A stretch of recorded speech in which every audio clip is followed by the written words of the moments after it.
విష్ణు చక్రమున్నది ఒక దుష్ట శిక్షణార్థం, హరికృష్ణ చక్రమున్నది రైతన్న రక్షణార్థం. అందుకే నిగ్గదీసి అడుగుతున్న రామరాజ్యమేదని, అగ్గిసెగల కడుపు మంట ఆత్మహత్యలేమిటని.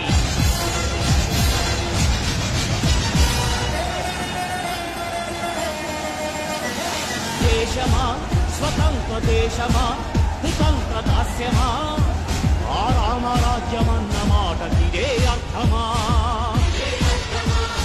దేశమా స్వతంత్ర దేశమా కుతంత్ర దాస్యమా, ఆ రామరాజ్యమన్న మాటకిదే అర్థమా.